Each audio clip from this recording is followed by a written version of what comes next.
Thank you all so much for joining us here on this exciting day. As I'm sure all of you have heard, the city of York and cities across America, communities across America, are getting an opportunity that we have not seen in many decades. An opportunity to receive funding from the federal government to invest in our communities, in our city, in our neighborhoods, in our businesses. And I would like to just update you on where we are in that process and the exciting schedule that we have to bring to you the first round of grant making to our community organizations, our businesses, and get started on investing this money in our community. So this year, and I'm sorry, I'm also joined by three of our ARPA committee members, which I will explain that in a little bit. But we have Joan Maruskin. Good morning. Reverend Joan Maruskin. Oh, just Joan's good. Representative Carol Hill Evans, and Madeline Ortiz Torres? Torres. Oh, it's just, oh, sorry. Torres Ocasio. Ocasio, that's it. I knew there was another part of it. Madeline Torres Ocasio. This year, the U.S. Congress and President Biden approved the American Rescue Plan Act, allocating $35.3 million to the city of York to respond to the COVID-19 emergency and to bring back jobs.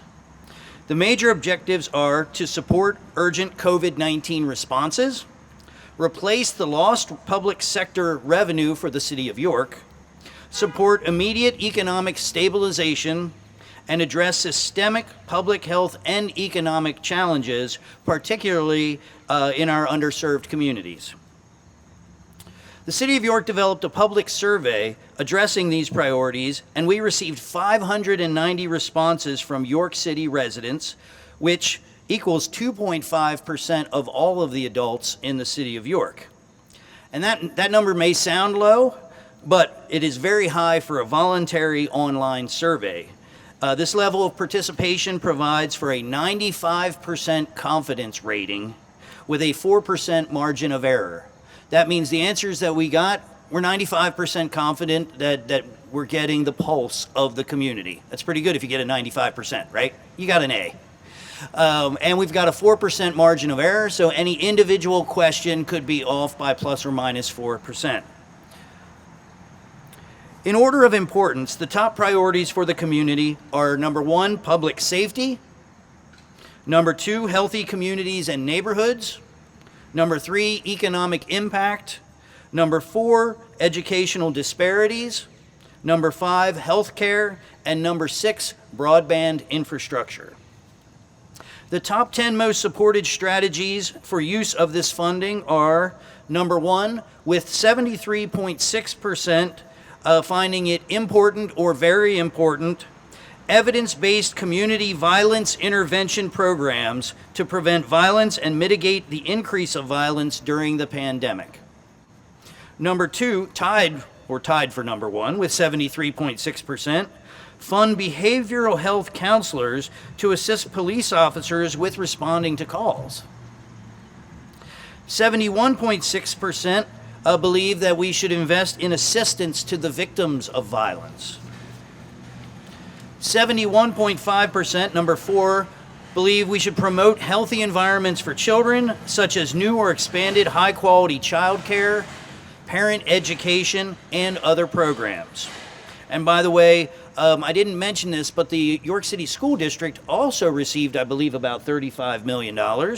And I had a conversation on Friday with Superintendent Dr. Berry about how we could work together on items like number 4 with additional high-quality child care, parent education, and other programs. Number 5, at 69.8%, services to address homelessness, such as supportive housing and to improve access to stable, affordable housing among unhoused individuals. 69.5% provide earn while you learn paid work and education programs, such as the former Job Training Partnership Act. I've got to say I was very excited that this rated so high, and this is the rating out of 30 different potential strategies. So at number 6 is something that I was really championing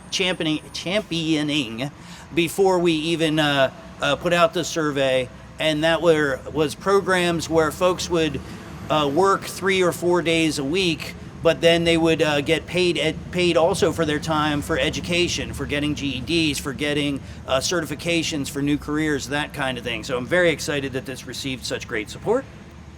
Number 7, right behind that at 69.4%, partnership with appropriate organizations to assist with family issues, including economic support, health needs, or child development for families. Number 8 at 69.3%, fund mentoring and after-school programs. 69.1%, build a York City mental health assistance and service program. And number 10, 67.3%, building stronger communities through investments in housing and neighborhoods. So these are some pretty broad strategies.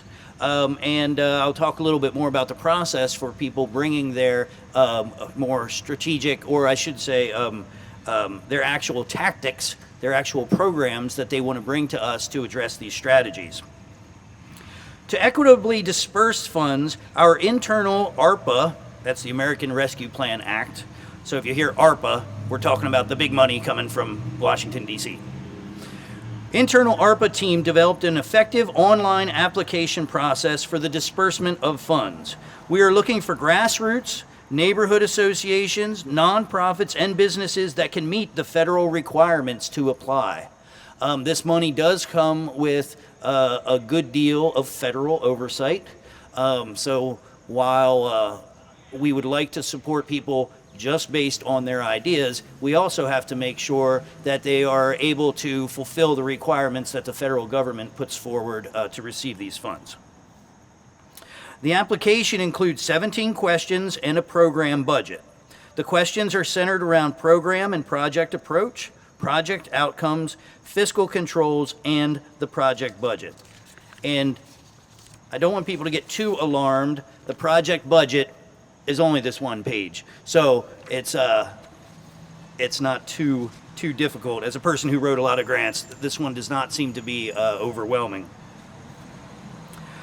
Next Wednesday, on Wednesday, September 22nd, and on September 29th, the ARPA committee will hold mandatory application meetings from 6 p.m. to 8 p.m. online and in person in City Hall council chambers. So to get the grants, to apply for the grant, we do need you to come in to learn more about the process. Only one of these 2 meetings needs to be attended, and we encourage those who are involved in making the decisions for organizations, those who write the grants, the directors, and even the folks working on the individual programs to attend. The application process that begins on September 22nd will go until October 22nd. We have assembled an ARPA application review and recommending committee to advise me and York City Council on what they believe are the most beneficial applications to support with these funds. And you've already met 3 of our committee members. We also have Harry Colon, the owner of the Underground and longtime supporter of the community, particularly out on the east side of town. We've got Alice Ann Frost, our city controller. We've got me. We've got Representative Carol Hill Evans, your chosen representative for the 95th District at the State House. We've got Joan Maruskin, longtime activist and supporter of the York City community. We've got Tanya Thompson Morgan, also another person from the city, been here all her life, and is a strong advocate for investment in our communities. We've got City Councilman Lou Rivera. We've got Joyce Santiago of the Housing Advocates. She has worked in public housing, affordable housing for a very long time, and so we're bringing her expertise to the table. We have Jules Tolbert, who has worked, is a business person resident of the city of York, who also works on diversity issues within the Economic Alliance and Downtown Inc. and a broad variety of things, I believe with the United Way as well. We've got Madeline Torres Ocasio, who are just getting to know each other, but she is, you've worked at the school district for a long time. You've really done a lot of work in the city, and I really appreciate you, and I'm excited to learn more. We've got Councilwoman Edquina Washington, who you all know, and who has been active and works with the CA very closely with their housing programs. I believe directs their housing programs and does a lot of other work in the community. We've got former City Council Vice President Vicki Washington, been here all her life and supported the community for many years. And as an alternate, we have Council Vice President Sandy Walker, also, who I'm sure you all know, works with homeless issues for the veterans, has been on the school board, has done so much. So we have tried really hard to put this committee together. It is actually made up 1/3 Latinos, 1/3 African Americans, and 1/3 whites. We have made it broad from on the lower end of the economic scale to those on the upper end of the economic scale. We've included business, nonprofit, housing. We've got a lot of expertise on this committee. And I want to thank you for joining us, for volunteering. This is all volunteer efforts by these folks. So what's the committee going to do? Starting on September 22nd, as soon as they come in, we're going to start reviewing applications, and we're going to put them out to the committee members, get recommendations, and they will then be the final approval, or I'm sorry, they will give us their final recommendations before the budget is proposed. My budget, the York Mayor's budget, is proposed to City Council. So items that are recommended and agreed upon with the Mayor's office will go into the 2022 budget. At that time, the City Council will have their opportunity to review it. They can remove things, they can add things with 4 votes. So we have a very balanced process of a recommendation committee, then going through the Mayor's office, then through City Council, then back to the Mayor's office for final approval within the 2022 budget. Final approval by York City Council and the Mayor will occur in December, and recipients will be announced with further training for all the recipients to follow directly. So that is our process, and I'm excited to get started. The applications, I believe, I'm looking around, when will they be online? Are they online yet? Hi, Melanie Baldwin is leading our effort internally. Thank you, Melanie Baldwin, our grants coordinator. Are they online yet? No, they'll be online by September 22nd. Okay, they will be online the day that the application period opens, September 22nd. I would encourage folks to work through the application process. I know that folks want to come and personally deliver their own passion and own ideas and things like that, but we do have an equitable application process, and that is the appropriate forum to submit your ideas and applications to the committee for review. I think with that, committee members, do you have anything you would like to add? I'm just excited that this is happening. I'm excited to see so many of the things that are important to me that are on this list that have moved on. I would like to move the homelessness to number 1 because we understand the importance of having a place that we can call home, as we did yesterday when we opened the State Street crossing, new affordable housing. It's critically important for people, particularly for our children, along with the broadband, because our kids can't learn. They can't get on the internet so that they can be competitive with all the other children who have access to learning through the internet. So I'm excited about this process. Thank you, Mayor, for inviting me to be on this committee. It is vitally important to our community, and I'm just happy to be a part of it all. Thank you.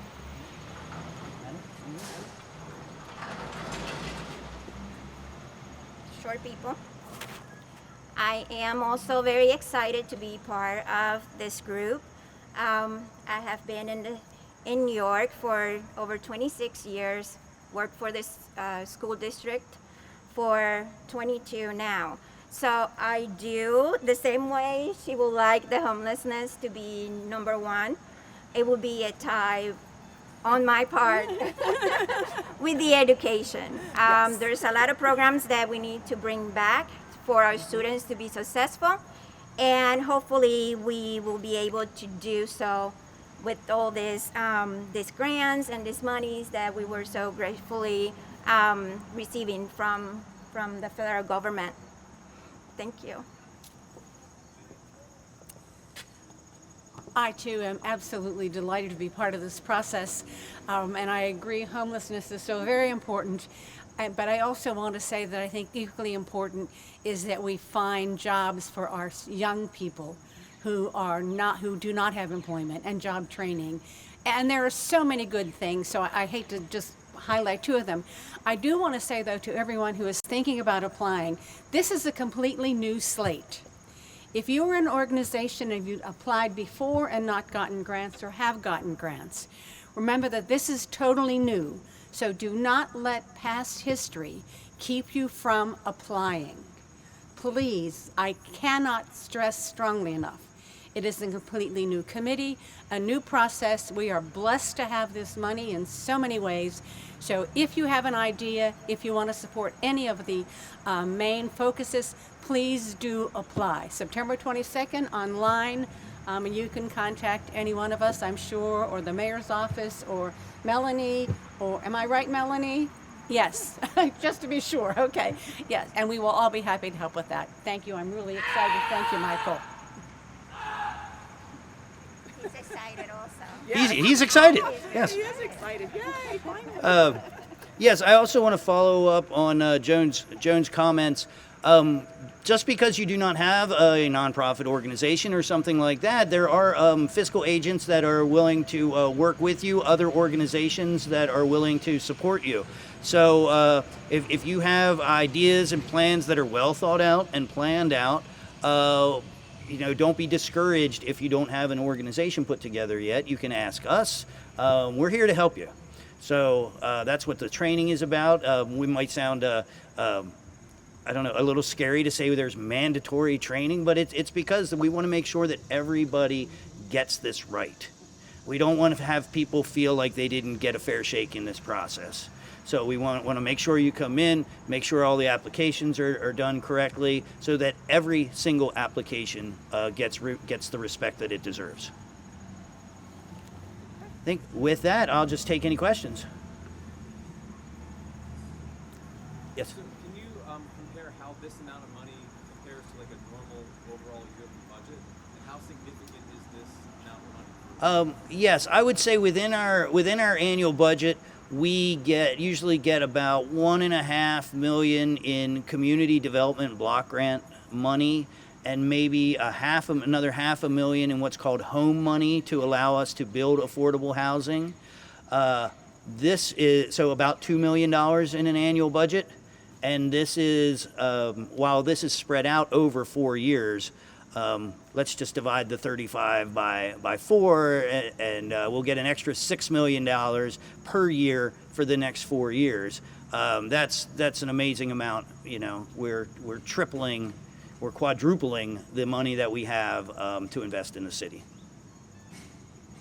Yes, Mike. Mayor, like right around the first of the month, you guys had to give kind of a rough sketch to the federal government of how the money was going to be broken down. Can you kind of take us through the idea that you gave them, and then how much of a part of that total 35 is going to be for these types of programs? Well, the first question is pretty easy. We didn't have much to report to the federal government because we had not allocated one penny yet from the money, and the rest was really just broad. It was really just broad. We're going to invest in our community. There was nothing specific. This committee and city council and the mayor are going to decide. And that was the case for many communities. I'm on a weekly mayor's call with the United States Conference of Mayors. So we're all exchanging ideas, and some people had it spent like the first day on broadband. And some people are like us. We're taking it slow and making sure that our community issues are addressed with the input of the community. So that's the answer to your first question. It was a relatively sparse report.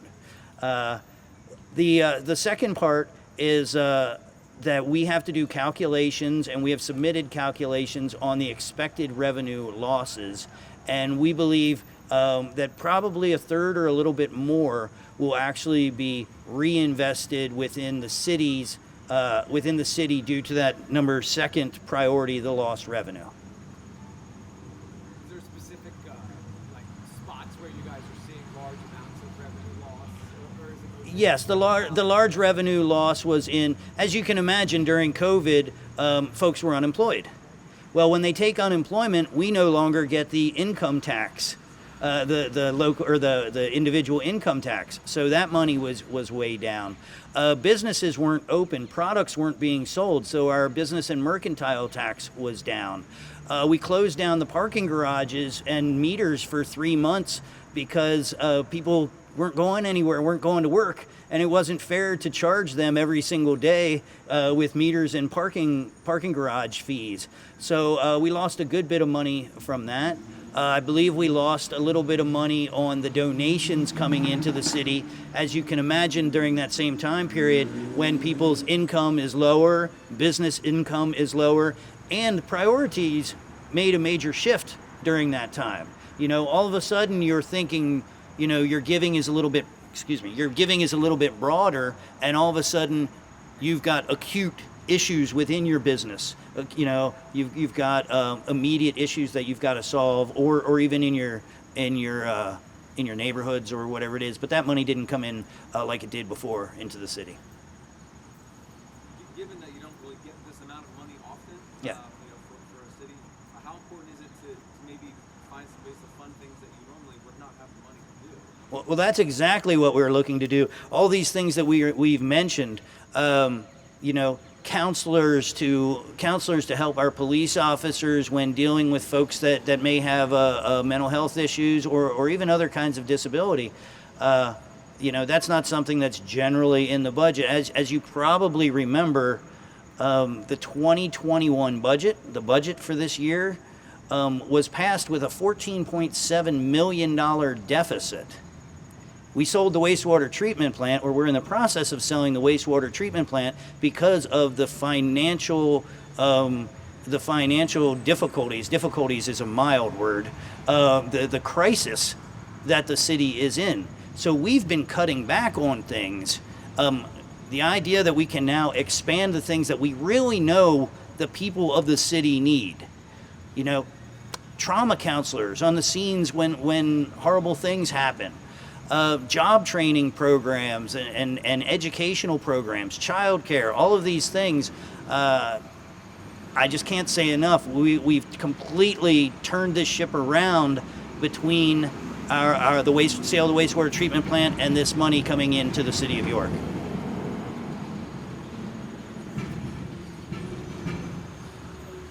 Anything else? Thank you all so much for coming out. Really appreciate it.